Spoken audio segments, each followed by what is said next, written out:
un sujet délicat, Église et État face à l'islam, quelle juste relation entre séparation et concordat? C'est grosso modo la question du traitement politique de l'islam, à peu près, quoi. Et c'est un sujet extrêmement délicat, on marche un peu sur des œufs. Or, il se trouve que le père Viot et moi avons travaillé ce sujet quand même assez profondément. On a écrit un livre, La laïcité, mère porteuse de l'islam, ensemble, où on a disséqué en profondeur le sujet. Et puis on a poursuivi dans d'autres collaborations. On pourra voir ça sur notre stand Mission Ismérie. Et de fait, je vais laisser le père Viot introduire la chose et poser le cadre. Voilà, nous sommes tributaires aujourd'hui, à propos de ce qui concerne la relation entre les églises, enfin les religions en général et l'État, de ce qui s'est passé, de ce qu'il faut bien appeler la rupture de 1789 et des suites, n'est-ce pas, qu'elle a eues et qu'elle a encore, puisque on entend constamment des hommes politiques, même quelquefois aussi dans l'Église, hélas, se réclamer des valeurs de la Révolution, des droits de l'homme, et 1789, c'est effectivement la date de la Déclaration des droits de l'homme et du citoyen. Je rappelle tout de même, je le dis pour les catholiques, que là-dessus, ils sont quand même tenus par le magistère, en ce sens que le pape Pie VI, en 1791, non seulement a condamné la constitution civile du clergé, mais aussi la Déclaration des droits de l'homme et du citoyen. Non pas que le pape ait été contre des notions de liberté et d'égalité, mais qu'il n'acceptait absolument pas la manière dont ces hommes, qui étaient des hommes de la philosophie des Lumières, faisaient dériver, justement, expliquaient la liberté et l'égalité entre les humains. L'Église catholique n'est pas contre la liberté et l'égalité, mais elle est contre la façon dont la philosophie des Lumières l'a expliqué. Mais ceci est un autre sujet. Alors, en 1789, qu'est-ce qui s'est passé? Pour répondre à un problème d'ordre financier, ce qui a fait tomber malheureusement la monarchie, la royauté, à cause de l'égoïsme des classes privilégiées qui auraient pu aider grandement le trésor si on avait accepté une assiette fiscale plus juste et plus normale. L'État était au bord de la banqueroute. Alors Talleyrand a proposé que les biens du clergé soient pris par l'État, parce qu'après tout, ils appartenaient au peuple. Dans un sens, écoutez, c'était évidemment un peu dur, mais le clergé, 2 ans plus tôt, avait refusé de donner l'argent qu'il aurait pu donner. Il a voulu être pingre et avare, et ben il a été puni, il a tout perdu. Voilà. Et même il y en a qui ont perdu la tête quelque temps après. Bon, ça c'est comme ça. Ça doit servir de leçon d'ailleurs en matière de négociation. Alors, donc oui, mais il faut savoir. Qu'est-ce que vous voulez? La vie est une suite de négociations. Hein. Si on ne peut pas négocier, on est condamné à des actions violentes. Alors, en 1700... Non, à partir du moment où on prenait les biens du clergé, on rompait le concordat de Bologne qui régissait les rapports entre l'Église catholique et la France depuis 1516, depuis François Ier. Et il a fallu établir une constitution civile du clergé en 1790. Et voilà, première chose, cette constitution civile du clergé a été établie par des parlementaires gallicans, richéristes et jansénistes, mais qui se fichaient éperdument de la grâce, qui ne voyaient dans le jansénisme que quelque chose qui embêtait le pape, et ça leur faisait grandement plaisir, et par conséquent, ils ont élaboré une constitution civile du clergé sans consultation des principaux intéressés, c'est-à-dire celle de l'Église. Et évidemment, moi je ne vais pas rentrer dans le détail, mais le pape ne pouvait que s'y opposer. Ce qui est très dommage, c'est que les montres et les chronomètres de Rome ne se soient pas mis d'accord avec les montres et les chronomètres de Paris. Et c'est ce qui fait que finalement, ça a extrêmement mal tourné. Ça a généré en une guerre civile et religieuse qui a duré 10 ans. Et il a fallu Bonaparte et le 18 Brumaire pour qu'en l'espace de 2 ans de temps, le premier consul rétablisse la paix. Et ça a été le concordat de 1801 qui a été accepté par le pape, et les articles organiques de 1802 qui n'ont pas été acceptés par le pape, mais grâce à l'intelligence de Pie VII et de Napoléon, finalement il n'y a pas eu d'ennui, en ce sens que on a sur le sujet le plus épineux, je laisse de côté l'accessoire, la nomination des évêques, l'État prenait soin de négocier auparavant avec le Saint-Siège pour savoir qui on proposait comme évêque. On n'imposait pas au pape des évêques. On avait une lecture large des articles organiques, c'est-à-dire que même si la religion était quand même sous contrôle, elle ne l'était pas non plus, elle n'était pas esclave. Et c'est le pape qui, en fin de compte, nommait les évêques, et ce concordat qui a été interprété ainsi pendant un siècle, c'est-à-dire de 1802 à 1902, en décembre, c'est-à-dire à l'arrivée de Émile Combes à la présidence du Conseil, il n'y a jamais eu d'histoire avec la papauté. Et pourtant, si vous regardez bien l'histoire de la France de 1802 à 1902, vous verrez qu'il y a une abondance de constitutions, de gouvernements divers et variés qui se sont succédés. Ils ont réussi à éviter les histoires avec Rome, sauf 1902. Parce que là, de nouveau, en 1902, alors vous allez avoir un homme, Combes, mais il n'était pas seul, qui va vouloir appliquer le concordat avec les articles organiques sans consultation préalable avec la papauté. Et il va prendre un malin plaisir, bien sûr, à nommer des évêques républicains, des évêques très zélés vis-à-vis de la République radicale socialiste, et de nommer des gens que le pape ne pouvait pas accepter. Et c'est là que les choses vont s'envenimer et que finalement, on va préparer la séparation des églises et de l'État dès 1904. Je vous demande de vous reporter au grand discours prononcé par Émile Combes à Auxerre. C'était un discours extrêmement habile, parce que c'était un homme intelligent et très cultivé. D'ailleurs, il avait servi la messe comme grand clerc jusqu'à l'âge de 25 ans. Il a fait une thèse de doctorat sur saint Thomas, en doctorat ès-lettres. Et vous savez qu'à l'époque, les thèses de doctorat étaient écrites en latin et en français. Donc c'était quand même pas n'importe qui. Puis après vous voulez faire autre chose, j'ai fait des études de médecine. Donc là encore, vous voyez que c'est quand même un certain calibre d'homme politique. Bon, c'est plus tout à fait pareil aujourd'hui, c'est autre chose. Enfin voilà.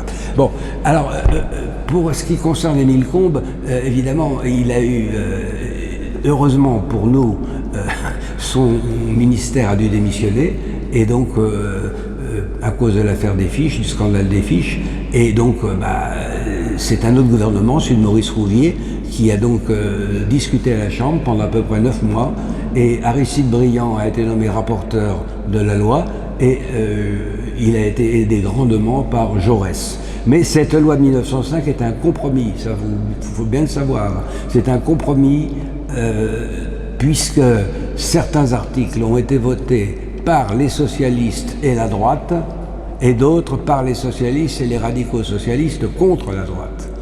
Donc il faut bien voir cela, et c'est ce qui quand même a permis à l'Église catholique, même si elle n'a pas accepté cette loi, elle a eu raison en 1905, et c'était même condamné en 1906 par l'encyclique Vehementer Nos, elle a eu raison, puisque en 1924, elle obtiendra des aménagements qui sont conformes à sa doctrine, et elle va déjà montrer à la République, et ça c'est très important, qu'on ne peut discuter avec une religion qu'en tenant compte de son caractère propre. Autrement dit, ce qui était acceptable pour des protestants, ou dans certains cas on peut admettre que le pouvoir vienne de la base, était inacceptable pour des catholiques où le pouvoir est hiérarchique et ne peut venir que d'en haut. C'est pour ça que les associations cultuelles locales étaient inacceptables en doctrine catholique, et qu'on acceptera les associations diocésaines, mais Pie XI précisera bien en 1924 que c'est pas lui qui en a eu l'idée, que c'est ce qu'on lui a proposé, qu'au fond c'est le moins mauvais.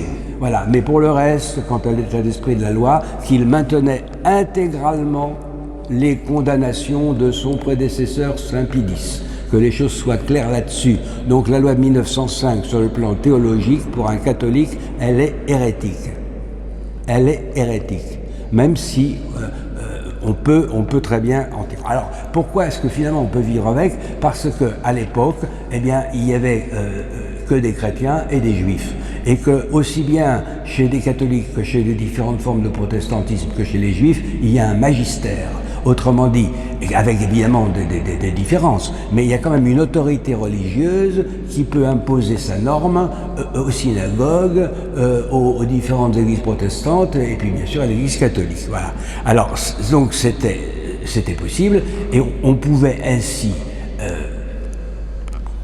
concilier ce que voulait au fond la Révolution qui était à moitié acceptable pour les chrétiens, mais enfin, il fallait jouer au coup par coup. Quand on n'est pas le plus fort, il faut négocier, à savoir que les religions ne troublent pas l'ordre public. C'est ça le grand souci des législateurs à partir du XVIIIe siècle, mais aussi, et ça ce sera le souci des hommes religieux qui vont signer avec l'État et qui peuvent le faire parce qu'ils ont une autorité doctrinale qu'ils peuvent faire respecter avec une discipline, de ne pas troubler l'ordre public.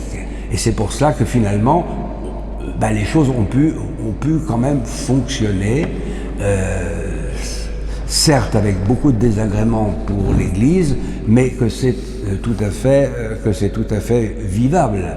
Mais il est clair aussi qu'on ne peut pas accepter, c'est pas pensable à l'heure actuelle de calquer à l'identique ce qui était négocié avec les catholiques, les protestants de différentes obédiences et les juifs qui avaient une longue habitude de vie en France et de côtoiement de l'État français sous différentes formes, qui avaient même signé des accords avec lui de différentes sortes, y compris à partir des guerres de religion pour les protestants, d'appliquer cela à l'islam qui ne connaît pas d'autorité religieuse.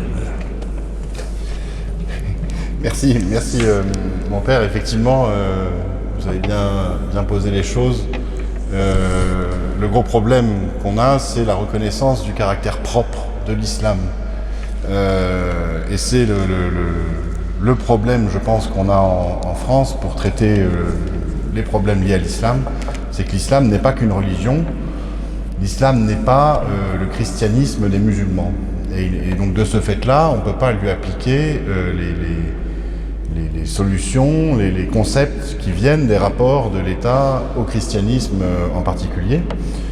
On a parlé de l'ordre public, de la subordination des cultes par la loi de 1905 à l'ordre public. Il y a une chose, par exemple, à comprendre avec l'islam, c'est que le culte de l'islam n'est pas la prière du vendredi à la mosquée. Le culte en islam, c'est la soumission de tous les instants du croyant à la loi de Dieu.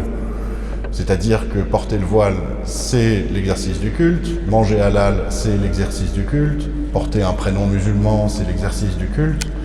Et donc derrière, comment est-ce que la loi de 1905, comment la police des cultes pourrait s'appliquer à un exercice continu de ce culte, qui ne soit pas réduit à un office, réduit à une journée, réduit à une célébration. Et c'est là qu'on voit qu'on est dans un autre univers avec l'islam. La définition même du mot de religion peut suffire à décrire des dimensions de l'islam, mais il ne suffit pas à décrire l'islam en entier. L'islam est en partie une religion, mais ce qui recouvre, ça dépasse pour beaucoup le sens, on va dire, post-chrétien, ou le sens contemporain qu'on donne désormais à ce mot. Et c'est un mot, le mot de religion, qui, contrairement à ce qu'on pourrait croire, n'existe pas en islam. Dans le Coran, il n'y a pas l'équivalent de ce mot avec le sens qu'il a chez nous en France. Et c'est à tort qu'on traduit dans le Coran le terme de din, qui définit l'islam dans le Coran comme étant une religion. Le sens réel arabe du mot de din, c'est pas celui de religion, c'est celui d'une justice, d'un jugement en fait. C'est-à-dire qu'il s'agit pour le musulman qui applique le din de faire ce qui est juste, ce qui est ordonné par Dieu, c'est la loi divine en fait, et d'obéir donc au sens de l'histoire imposée par Dieu, qui est celui de la soumission progressive du monde à la loi de Dieu, celui de l'islamisation du monde, et qui va mener petit à petit au jugement dernier. Et donc ce qu'on appelle la religion en islam, c'est ce qui juge des comportements entre musulmans qui sont soumis à la loi divine donc, et mécréants, et qui envoient les uns au paradis et les autres en enfer jusqu'au jugement dernier. Et donc la soumission à la loi, c'est le vrai culte qui est rendu à Dieu tous les jours, à chaque instant. Et donc ça rentre pas du tout ça dans la définition de 1905. On pourrait citer le Coran qui dit, la sourate 5 au verset 3, en faisant parler Dieu: aujourd'hui, j'ai parachevé pour vous votre religion, votre din, votre justice, votre jugement, et j'ai accompli sur vous mon bienfait, et j'agrée la soumission, islam, comme religion digne pour vous. Et donc on comprend que ce que nous on assimile au culte musulman, c'est-à-dire la prière rituelle du vendredi à la mosquée, c'est juste une forme très partielle de ce culte. C'est une des formes de la pratique collective de la justice musulmane en fait. Et c'est à partir de là qu'on peut aussi comprendre quelle est vraiment l'espérance qui habite les musulmans, l'espérance que l'islam met dans leur conscience. C'est cette espérance que la justice divine sera appliquée partout et qu'elle fera régner le bien et qu'elle établira le règne de Dieu. À partir de là, on comprend donc que l'islam est intrinsèquement politique, puisque son culte est omniprésent. Tout est digne, tout est culte en fait dans la vie d'un musulman pieux, entendons-nous, quelqu'un qui applique à la lettre la doctrine islamique, et donc de ce fait, l'islam est forcément politique, et c'est la formule qu'on entend de temps en temps, que l'islam est digne, la justice, wa dawla wa dunya, qu'on pourrait traduire par qu'il est religion, justice, loi, État et vie profane en même temps, sachant qu'il y a aussi l'Umma qui est une communauté. Donc cette dimension politique déjà intrinsèque à l'islam, on peut la voir aussi se développer encore davantage, de fait, à cause du nombre, et tout bêtement de ce qu'on pense être la pression du groupe. De fait, plus il y aura de musulmans, plus il y aura donc, plus l'islam s'exprimera dans des dimensions politiques. Mais il y a un phénomène encore plus fort et très particulier à l'islam qu'on ne va pas retrouver dans d'autres communautés ou dans d'autres phénomènes idéologiques ou religieux. C'est celui des obligations communautaires qui vont démultiplier l'effet du nombre, démultiplier la pression du groupe. Et ces obligations communautaires sont très peu connues ici chez nous en France et en Occident, où on est pétri d'individualisme et on envisage le phénomène religieux que comme étant une sorte de croyance personnelle avec des obligations individuelles. Évidemment, l'islam a des obligations individuelles, on les connaît, les 5 piliers, le ramadan, l'aumône, le pèlerinage à la Mecque, etc. Mais cette dimension collective qui est fondamentale dans l'islam, elle est complètement incomprise en fait. Et pour ça, il faut rentrer dans la doctrine. On pourrait avoir l'impression que c'est extrêmement compliqué, que le Coran, il faut le lire en arabe, il faut l'interpréter, que les musulmans ne sont pas d'accord entre eux. Et en fait, c'est pourtant extrêmement simple parce que tout est écrit noir sur blanc dans des manuels de charia comme celui-là. Et en fait, le mode d'emploi musulman est là, et les obligations communautaires sont décrites, codifiées. Je vais vous lire un petit extrait de ce que c'est qu'une loi communautaire, une obligation communautaire en islam, dite Fard al-Kifaya. Donc une loi communautaire obligatoire est ce que le législateur, donc Dieu lui-même, exige de la communauté, et non de chacun d'entre ses membres, de sorte que si l'un d'eux lui obéit, l'obligation s'en trouve remplie, et que le péché et sa punition en sont levés pour le reste de la communauté, tandis que si personne ne la remplit, tous se retrouvent alors coupables du péché grave de négligence de l'obligation. C'est une exigence du législateur que ces lois obligatoires s'imposent à la communauté islamique, quelles que soient les personnes qui les mettent en œuvre, mais il n'exige pas que chacun de ses membres, ou l'un en particulier, les mette en œuvre. Celui qui est en capacité par lui-même ou par ses biens de répondre à l'obligation communautaire est obligé d'y répondre, et celui qui n'en est pas capable lui-même doit exhorter et enjoindre celui qui le peut à le faire. Si la loi est obéie, tous sont absous du péché, et si elle n'est pas obéie, tous sont coupables d'un grave péché. Donc on a des obligations collectives qui sont après codifiées dans la charia, certaines qu'on pourrait qualifier de typiquement religieuses, du type il faut que la communauté globalement apprenne le Coran et les hadiths par cœur, donc il faut qu'il y ait un membre de la communauté qui le fasse au moins. Il faut enterrer les morts selon le rite funéraire islamique, il faut faire collectivement, publiquement les 5 prières quotidiennes pour les hommes. Et la prière du vendredi, en revanche, c'est une obligation individuelle, non pas une obligation collective. Il faut construire des hôpitaux, il faut sauver les personnes en danger, il faut éteindre les incendies, etc. Donc il y a des obligations qu'on pourrait presque qualifier même de participants d'une vie morale publique ou d'une vie civique. Mais il y a des obligations qui relèvent quant à elles directement du champ politique, selon la définition occidentale de ce qu'est la politique. Et il y en a une qui est fondamentale pour comprendre justement le fonctionnement collectif de l'islam, c'est l'obligation qui est donnée à la communauté, donc sous peine d'enfer en fait, l'obligation qui est donnée à la communauté d'ordonner le convenable et d'interdire le blâmable, c'est-à-dire d'appliquer la charia, selon les définitions qui en sont données dans les manuels à partir de l'islam et de ses textes. Et avec derrière une échelle d'admonestation avec qui va de l'observation bienveillante jusqu'à la réprimande et jusqu'à l'usage de la force. On voit bien qu'une telle obligation constitue de fait la communauté en entité politique. Et je ne vais pas les détailler toutes ces obligations, mais celle-là, elle est vraiment fondamentale. Et on voit que plus les musulmans sont nombreux, plus ils sont en mesure de se constituer en communauté et de se considérer eux-mêmes en tant que communauté, ou qu'il y en ait certains parmi eux qui considèrent qu'il y a une communauté, plus on va avoir une incitation, une propension à appliquer ces obligations collectives. Plus on va trouver en fait des musulmans qui vont être plus pieux que les autres et qui vont rappeler les autres à l'ordre en fait. Il y a une espèce de logique de chantage collectif. Je vais essayer d'aller vite là parce que je vois que l'heure tourne. Que l'on voit par exemple très bien s'exprimer dans l'épisode tragique de la semaine dernière de cet immigré pakistanais qui croyait venger encore une fois le prophète Mahomet en assassinant, en blessant des gens à côté de l'ancien siège de Charlie Hebdo. On voit qu'il a obéi à une logique communautaire, à une obligation communautaire. Et c'est la réaction de son village, qu'on a vu dans les médias, qui le montre. Le village, les gens de son village, sa famille, grâce à lui, ont été, délivrés d'un souci, du souci de n'avoir pas rempli cette obligation, d'avoir ordonné le convenable et réprimé le blâmable.